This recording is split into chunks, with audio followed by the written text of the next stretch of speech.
All right, Richard, Mickey, Tim from the Sandbagger, Paul is filming. I'm gonna go over the machine with you. We have an agitator and an auger inside the hopper. The agitator keeps the product moving to the hopper, and once it breaks it up, it falls to the hopper, and the hopper transfers the product to the chutes. It's a bi-directional auger. When it's in the up position, sand is coming to these two chutes. It's when it's down position, sand is moving out to all four chutes. When the pressure gets to 1750 psi, if this was in gear, if it gets up above that, it'll stop. All you have to do is click it up and put it back in gear. And that's designed not to break the auger or agitator.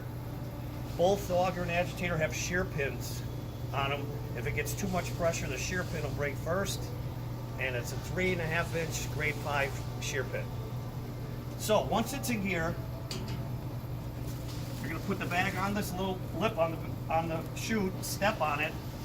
It pulls the bag open. In about 1 or 2 seconds, you have a full sandbag. When you're not filling sandbags, always put it back in neutral, because if you put it in gear and they go away, have a drink of water, it's pushing product to the chutes, and it'll plug it up. So now we're going to go back to the bag, to the engine.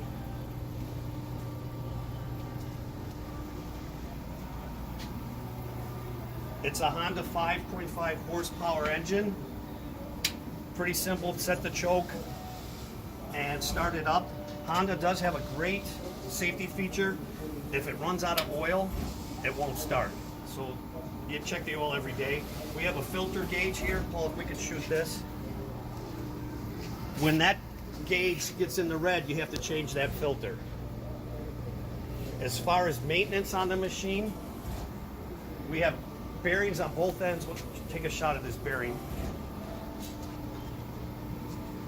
Grease the bearings every 40 hours.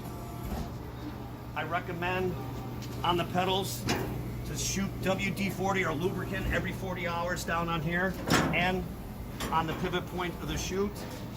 You do have to take this side cover off every 40 hours and grease the chain and the bearings that are inside here. As far as moving the machine, we have torque receivers on the right and on the left. And you could come in through the front and back as long as you're underneath this bar. If you come up here, you're going to bend the pedals. So you got to go down low. And then inside the hopper, we have eyelets. So you can hook a chain on both ends and pick it up with a bucket loader. There is a safety screen on top. It's 4 inches by 4 inches. Any product that passes through this hole will pass through the auger. You get a big rock because you got bad sand, the rock will just sit up here and it won't go through. We do put spill shields on, and they add another 18 inches of bucket space. They come out like this. So if you got a 9-foot bucket, you'll be fine. This is 8 feet long. Most rubber tire loads are 8-foot buckets. As far as the hydraulic fluid in the tank, all you have to do is watch this gauge, and it's 32 weight oil.